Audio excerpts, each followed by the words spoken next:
Gəlin birlikdə 19 oktyabr keçirilmiş sınağa bir nəzər yetirək. Baxın, bu 10-cu sinifdir və dəyər yayınlarının sınağıdır. Hal-hazırda mən tutaq ki, sınaqdayam və vaxtım yoxdur mətni tam oxumağa. Suallara baxa-baxa elə variantları tapmağa çalışıram. Gəlin bir yerdə tapaq.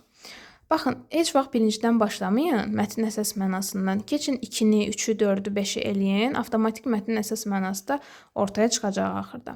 Gəlin bir yerdə baxaq. 22-də bizə deyir ki, ikinci paragrafda olan hansı bir söz tam olaraq bu definition'ın mənasıdır. Yəni, bu söz birləşməsinin mənasıdır. Baxaq. Bizə deyir ki, words written to be sing a song. Sözlərdir, mahnı oxumaq üçün yazılır. App proqramdır, proqramla mahnı əlaqəli deyil. Drum nağaradır, nağara musiqi alətidir, əlaqəli deyil. Club bildiyimiz klubdur, band bandadır, yəni musiqi komandası, bandasıdır. Bir dənə lyrics qalır, heç baxmadan tapırıq cavabları. 23. Why does the passage say music can unite people?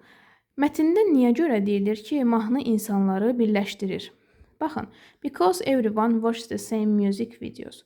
Çünki bütün insanlar eyni musiqi videolarına baxır.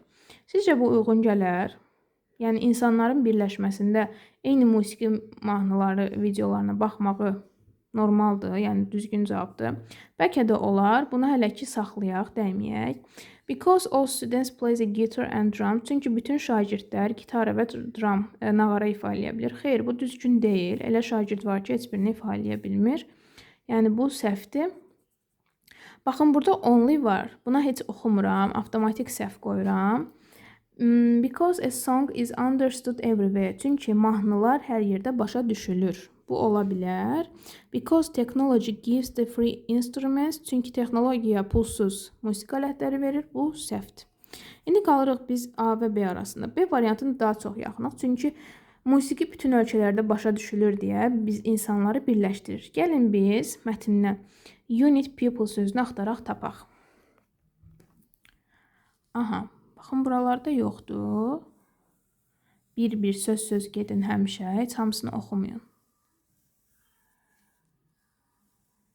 Buralarda yoxdur. Burada people var, amma unit sözü yoxdur. Unity. Aha, baxın, tapdım. Gördünüz, bu hissə. Gəl cümləni oxuyaq. It can also unite people from different cultures because, çünki a song is understood everywhere. Çünki mahnı bütün hər yerdə başa düşülür. Elə variantımız B-dir. Gəlirik bura. At school, students may, məktəbdə şagirdlər görək nə edə bilirlər. Listen to the radio or watch the TV shows. Sizcə şagirdlər radio qulaq asa bilər məktəbdə? Yox, təbii ki, səhvdir. Download an app and chat with friends. Dostları ilə yazışırlar, bu mümkün deyil. Sing in a band or play an instrument. Hansısa bir bandada musiqi ifa edirlər və musiqi aləti ifa edirlər. Bu ola bilər, bu qalsın. Play basketball or volleyball every day. Basketbol və voleybol oynayırlar. Bu da ola bilər, qalsın. Və only write about history and geography. Deyir, yalnız, baxın, only sözü var. Yəni, only sözü olduğuna görə atırsınız. İndi biz məntiqi olaraq fikirləşsək. Biz bayaqda musiqi alətləri haqqında danışırıq da, düzdür.